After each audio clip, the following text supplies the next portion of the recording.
Support for this podcast comes from the Central Valley Journalism Collaborative, connecting communities with the resources, infrastructure, and networks to ensure a vibrant local free press. From KVPR in Fresno, this is Central Valley Daily. It's Wednesday, October 30th. I'm Elizabeth Arkalian. Halloween arrives tomorrow, and many will likely end their day with lots of candy. But the question is, with all that sugar, how much is too much, especially for kids? It's okay in moderation. It's just making sure that they're not overindulging themselves. Coming up, we'll hear from a local health expert. But first, today's headlines.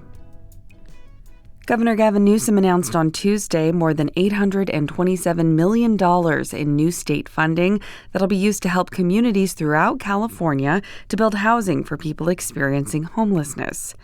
The money will go to 37 regional grantees up and down the state.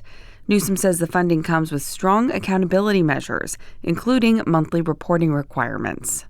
That monthly data, not quarterly, in an effort to really drive outcomes that people, again, can see and feel. Unless people see it, they don't believe it. And I understand the frustration listening to press conferences like this over and over, and yet people continue to see this problem persist on their streets and sidewalks. So they're demanding more. Grantees will report monthly progress that will be available live on the California Housing and Community Development's website. The funding also requires grantees to commit to addressing racial inequities in homelessness and prioritize permanent housing rather than temporary shelters. An attorney in Kings County has won a multi-million-dollar settlement against the city of Hanford. KVPR's Rachel Livenall reports on details of what's believed to be one of the largest settlements in the county. The case involves a crash caused by two Hanford city workers last year. A city tree trimming truck was being driven at 51 miles per hour when it ran a stop sign.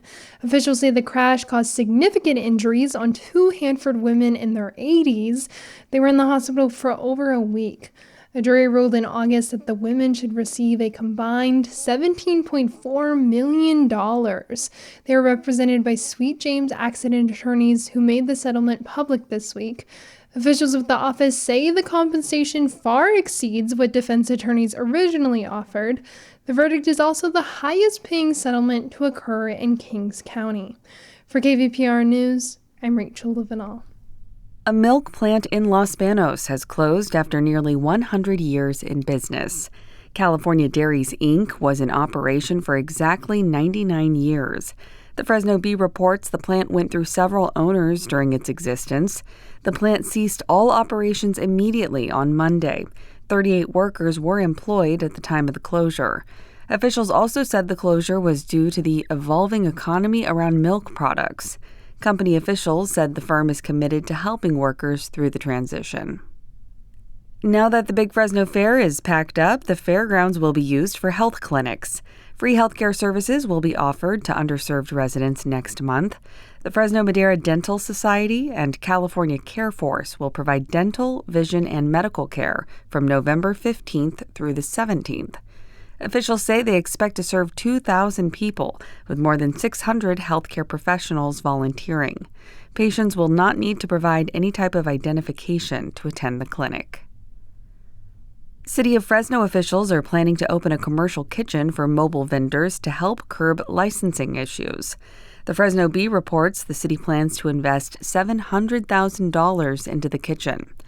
The city says it'll improve food security and compliance with environmental health laws. The nonprofit group Cultiva la Salud will operate the kitchen.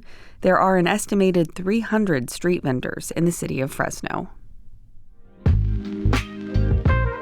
It's Cartober here at KVPR. This month we're raising awareness about vehicle donations and how they benefit nonprofits like this one. Help support the public radio programs you rely on when you donate your used car, truck, RV, or boat. Schedule your free pickup today and we'll tow away that old vehicle and give you a receipt for your taxes. Visit kvpr.org/cars to get started. And now to our main story. Spooky season is here with Halloween tomorrow, and many families will be going door to door to trick or treat with their kids. But with all that candy and sugar they're about to gather, how much is too much?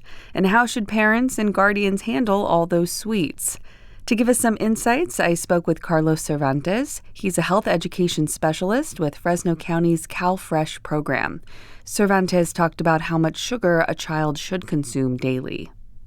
According to the American Academy of Pediatrics, they recommend that children ages 2 and up consume no more than 25 grams of sugar per day, which is approximately around 6 teaspoons. In terms of the language, it does not sound like a lot, but when you compare it to a food item, it can be shocking to the consumer. For example, a 12-ounce soda can typically contain more than 10 teaspoons of sugar, which is about 2.5 grams of sugar. In the aspect of snack size or fun size candies that are going to be handed out during Halloween tomorrow, that number can range from 10 to 15 grams of sugar, which equates to about 2.5 to about 4 teaspoons of sugar. So those amounts of candy and soda drinks will equate to most likely half to going over the daily recommended amount that a child should consume per day.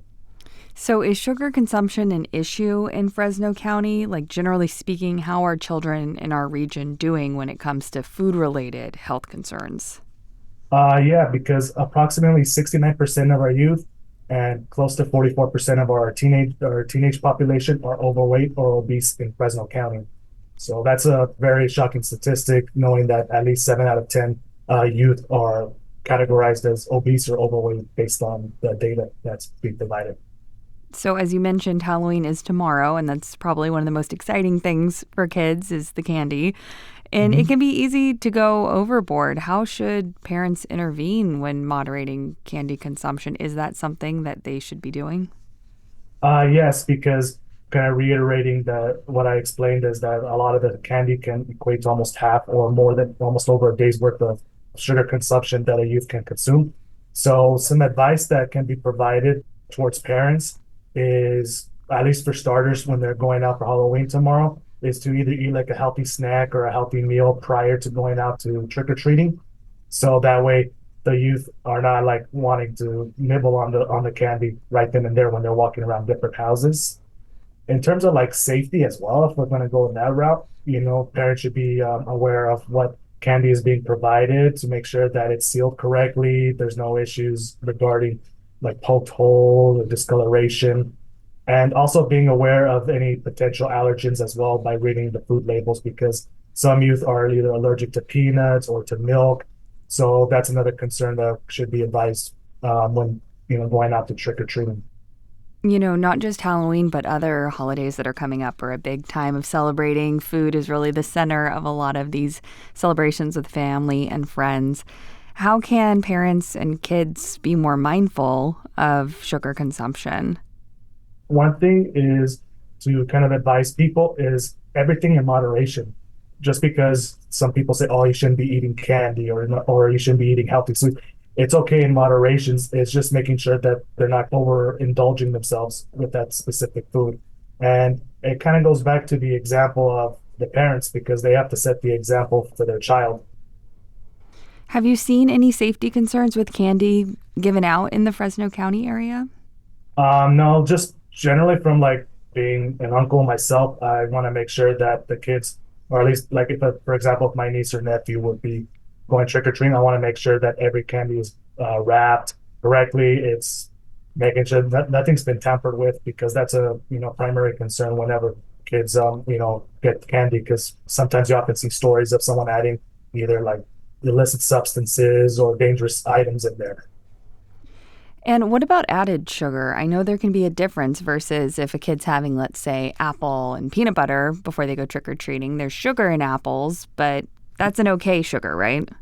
For the most part, yes, because it's it's like a natural sugar that comes from the fruit versus a candy where it's more processed. For example, the candy can say strawberry flavor item, but in reality, a lot of it's more processed with like different names, especially with chemical names. I kind of share the example with my youth when I'm doing nutrition classes, that if you see an ingredient label that says a very complicated word that you can't pronounce, I would not recommend eating that. Any other sugar advice you'd like to share, Carlos? Just reiterating back to before, everything in moderation. It's okay to have like a simple candy here and there, but not all the time.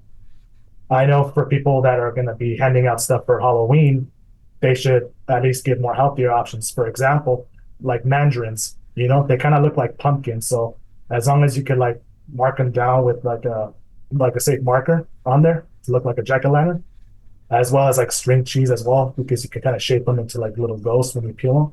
So kind of brings the festivities as well as the healthier options. That was my conversation with Carlos Cervantes. He works with Fresno County's CalFresh program. And if you're curious, according to data from grocery delivery app Instacart, the most popular Halloween candy bought here in California is Reese's Peanut Butter Cups. That might be my favorite too. And that's it for today's show. If you have feedback or a story idea, we would love to hear from you. Email podcast@kvpr.org. Today's episode was produced by Jonathan Linden and KVPR with support from the Central Valley Journalism Collaborative. I'm Elizabeth Arkalian. Find the latest local news anytime at kvpr.org.